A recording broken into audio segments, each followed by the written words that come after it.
Un saludo para todas y todos ustedes. Nos encontramos en Paz por Lozano, programa que se emite todos los lunes a esta misma hora desde la corresponsalía de Telesur en Bogotá. Nuestra invitada de hoy es Erika Gómez Ardila, que es la secretaria ejecutiva del Comité Permanente por la Defensa de los Derechos Humanos, que es la organización pionera en la lucha por esta problemática de las libertades y los derechos humanos, y que fue su primer presidente, el doctor Alfredo Vázquez Carrizosa. En la actualidad está presidida por el exmagistrado Gelasio Cardona Serna. Erika es abogada penalista y especialista en derechos humanos. Además hace parte de la Oficina Jurídica para las Américas de la Federación Internacional de Derechos Humanos, que es la organización mundial más importante en este campo. Así que estamos muy contentos de tener a Erika esta noche con nosotros y muchas gracias por haber aceptado esta invitación, Erika. Bueno, a ti, Carlos, muchísimas gracias y pues un saludo a toda la mesa de trabajo y a todas las personas que en este momento nos ven. Erika, ¿cómo puede definir la situación actual de los derechos humanos en Colombia? Bueno, yo creo que definitivamente hay que hacer un énfasis en que la situación actual de derechos humanos en el país es delicada, es grave y es muy preocupante. Si tenemos en cuenta que no hay que tomarlo como un hecho aislado, los homicidios, agresiones que se han presentado en lo que va corrido de este 2018, sino que desafortunadamente esto corresponde a una cadena de hechos y de agresiones y homicidios sistemáticos y selectivos que se han venido presentando desde febrero del 2016. Es decir, que en plena época y a puertas de estar pendientes para la firma del acuerdo de paz es cuando se presenta el primer pico de violencia contra los líderes sociales y defensores de derechos humanos. Y lamentablemente lo que hemos podido identificar es que estas agresiones y homicidios han sido paulatinamente, se han mantenido, pero que estos picos de violencia se han mantenido y por el contrario no han disminuido desafortunadamente, sino que han aumentado. ¿Qué estadística maneja el Comité Permanente sobre estos homicidios, estos asesinatos, estas violaciones a los derechos humanos en el último tiempo? Bueno, hay que decirlo también y yo creo que es necesario resaltar que en el tema de estadísticas como tal son unas cifras las que manejamos las organizaciones sociales y defensoras de derechos humanos versus las estadísticas que maneja el Estado colombiano.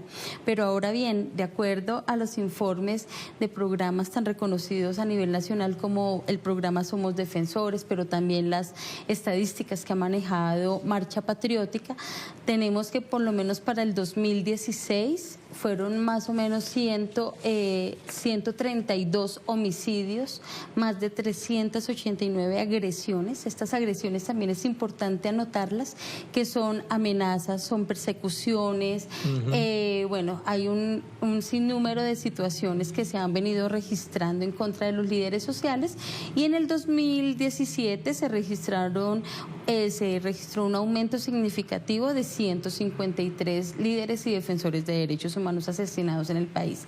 Asimismo, hay que destacar que por lo menos la violencia contra las mujeres también tuvo un aumento significativo y para lo que va corrido del año, pues ya se registra un poco más de 27 homicidios, ¿no? Y desafortunadamente hay que también resaltar que estos homicidios comenzaron a presentarse desde el 15 de enero del presente año. Ya como tal los homicidios, que hay semanas donde desafortunadamente se ha registrado el mismo día 2, 3 y hasta 4 homicidios en diferentes zonas del país.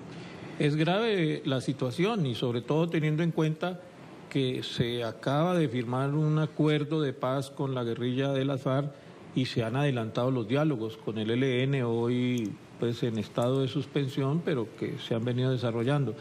y a pesar de ese esfuerzo por la paz, pues no se traduce realmente como un hecho positivo en el marco de los derechos humanos, ¿no? Sí, desafortunadamente lo que hemos visto también y lo que hemos logrado identificar es que la violencia se ha casi que regionalizado, si se permite el término. Es decir, que obedece a diferentes factores de riesgos que los líderes sociales y defensores de derechos humanos han manejado. Pero especialmente creo que radica la problemática por los procesos locales, los liderazgos locales, que tienen que ver mucho con las problemáticas de tierras. Es decir, los líderes reclamantes de tierras han sido los grandes afectados, pero también los líderes que de una u otra manera han contribuido y están ayudando por lo menos a todo el proceso, inicialmente lo que fueron los diálogos de paz entre el gobierno nacional y las FAREP, y posteriormente que han sido líderes también que están apoyando y apostándole a la implementación de los acuerdos. Entonces, pues creo que estos han sido unos factores determinantes, asimismo como también todas las denuncias que se han venido realizando contra la minería, contra los agrocombustibles. Y también hay que decirlo, desafortunadamente, no lo digo yo, lo han dicho también varios expertos, sobre la presencia, al parecer, de carteles mexicanos de narcotráfico que ya están en 19 departamentos del país, y eso también se ha venido denunciando, y que obviamente esto pues aumenta el nivel de riesgo de los líderes sociales. El gobierno nacional insiste en que no reconoce la existencia del paramilitarismo.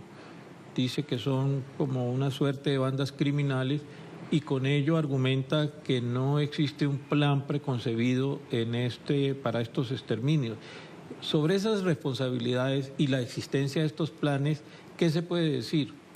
Pues yo creo que desafortunadamente en estos momentos lo que es evidente es que no hay una política que sea lo suficientemente contundente, pero que además sea lo suficientemente idónea para frenar este incremento de homicidios que se han venido presentando. Pero asimismo, en la negación de esos factores y la existencia de los grupos paramilitares, o bueno, llamémoslos grupos sucesores del paramilitarismo, pues realmente lo que hace es negar la problemática, y lo que se hace es no tener realmente un plan estratégico para frenar toda esta oleada de asesinatos que se han venido presentando en el país. Pero hay una polémica con el gobierno sobre el tema de la sistematicidad. ¿Sí se puede decir que hay una sistematicidad en estos crímenes y que obedecen a planes, aún en expresiones regionales, como se ha explicado ya, pero sí que es un plan, es sistemático? Sí, totalmente, por lo menos todas las características, y yo creo que en eso sí hay que resaltar que hace poco la Fiscalía tuvo que admitir que hay una sistematicidad y que sí se puede hablar de un plan sistemático, claro, ya de carácter regional, pero sí hay un plan sistemático, y consideramos que precisamente el desconocer esa sistematicidad es lo que hace que no se tenga una política clara en cuanto a las alternativas eficaces a fin de tratar y que esto tenga un impacto positivo, porque lo preocupante es que estamos hablando del 2016 a la fecha de un poco más de 300 homicidios contra líderes sociales, lideresas y defensores de derechos humanos. Entonces sí hay una sistematicidad, no estamos hablando de casos aislados o de que son no más 10 casitos los que se han presentado, sino que es una cifra monstruosa. Si vemos que son 2 años prácticamente en los que se han venido registrando estas cifras, entonces las organizaciones de derechos humanos y el comité especialmente sí hace énfasis, sí hace gran hincapié de que sí estamos frente a un problema sistemático y ante una situación sistemática que está acabando con la vida de los líderes sociales en todo el país. La Defensoría del Pueblo, la Oficina del Alto Comisionado para los Derechos Humanos aquí en Colombia, otros organismos, organizaciones no gubernamentales humanitarias. Todas han llamado la atención sobre este problema y se lo han planteado al gobierno. ¿Cómo reacciona el gobierno? ¿Qué responde? ¿Qué planes tiene realmente para proteger los derechos humanos de la población, sobre todo en los territorios? Claro, pues vuelvo y repito, y creo que precisamente no han sido pues unas políticas serias que realmente miren la problemática de fondo y mucho menos que no se tenga como una diferenciación. No es lo mismo hablar de un líder social o de un defensor de derechos humanos en las zonas urbanas a diferencia de los líderes sociales en zonas rurales. Hay grandes diferencias y precisamente por esas grandes diferencias de los territorios mismos, pues hay que hacer unos planes muy serios dirigidos a la población, ¿no? Es decir, tenemos que tener en cuenta que hay una guardia campesina, que hay líderes reclamantes de tierra, pero que hay también ambientalistas que desafortunadamente también han sido asesinados y pues que todas estas políticas no son claras y se trata como un problema, como si toda la problemática muchas veces fuera un conglomerado de muchas situaciones, pero no se logra especificar y precisamente por esa no especificación de las situaciones que se presentan en los territorios y especialmente en las zonas rurales, pues es lo que permite que no tengan esos planes idóneos para permitir, sobre todo, salvaguardar la vida e integridad física de los líderes sociales. Nos toca hacer una primera pausa y ya regresamos.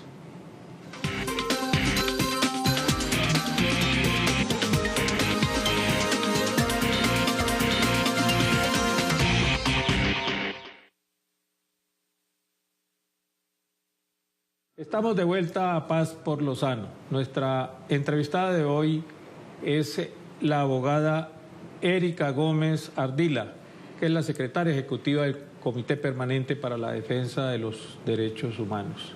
Bueno, Erika, ya hemos hablado un poco sobre la situación de los derechos humanos, sobre su estadística. Introduzcamos otro tema. En el marco de los procesos de paz con las FARC se firmó el acuerdo de La Habana, que entró en un proceso de implementación con algunas dificultades.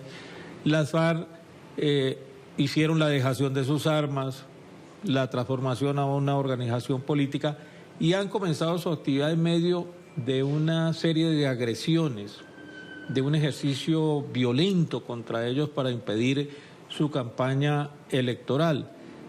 Algunos dicen que esos son actos que no son tan trascendentales, que es como el desprecio, el repudio de la gente, simples abucheos, pero en realidad lo que se ve es que son cargados de violencia.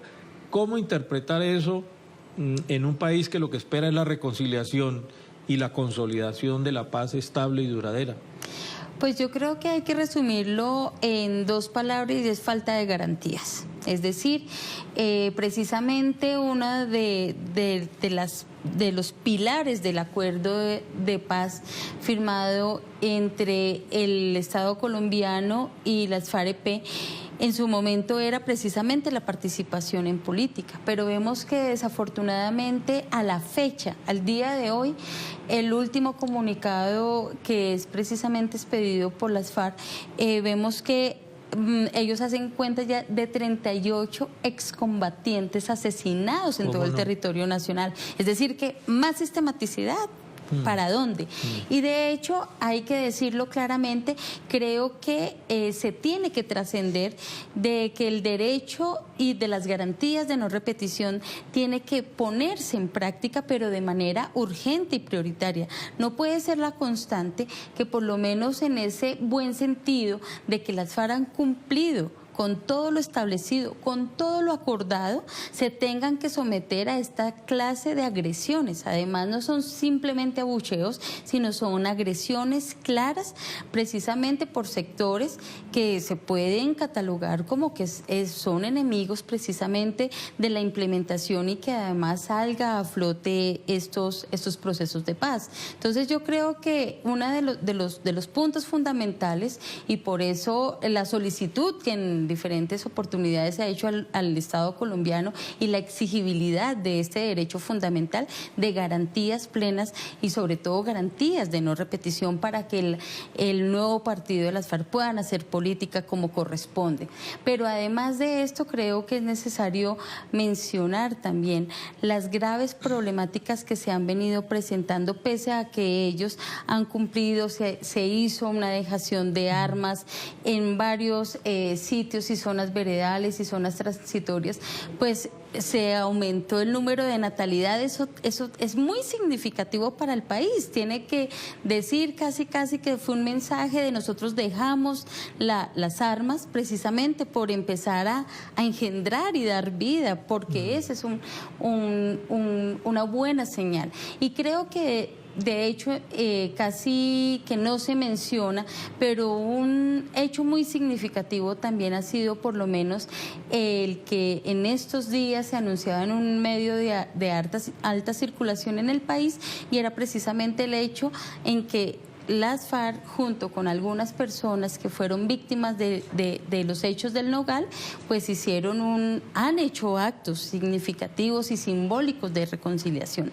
Yo creo que ese es el ejemplo a seguir, y si ellos han podido, ¿por qué el resto de, desafortunadamente, de personas que muchas veces en los casos lo que también se identifica es que ni siquiera son víctimas, han sido personas que han sido motivadas por ese odio y por ese señalamiento y por ese querer continuar prácticamente en la guerra? Entonces yo creo que sí vale la pena volver a hacer un llamado al Estado colombiano para que se ofrezcan las garantías de no repetición precisamente, y que las FARC puedan participar en política, porque ese era una de las centralidades de las tantas, pero este era uno de los puntos también fundamentales que las FARC y de este acuerdo de paz. Bueno, nos toca hacer una segunda pausa y ya regresamos.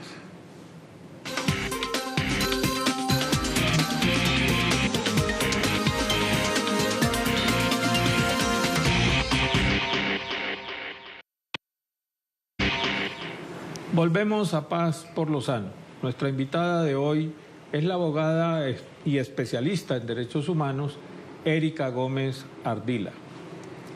Erika, esta situación dramática de derechos humanos, porque se puede calificar así en Colombia, pese a este ambiente de paz, ¿qué impacto internacional tiene? Yo sé que el Comité Permanente tiene muchas relaciones internacionales, la afiliación a la... y eso les permite de alguna manera ver el panorama más allá de nuestras fronteras. ¿Qué impacto tiene eso? Bueno, pues nosotros precisamente por toda esta situación que se ha venido presentando, hemos venido participando de manera ardua con otras organizaciones de informe alterno para presentar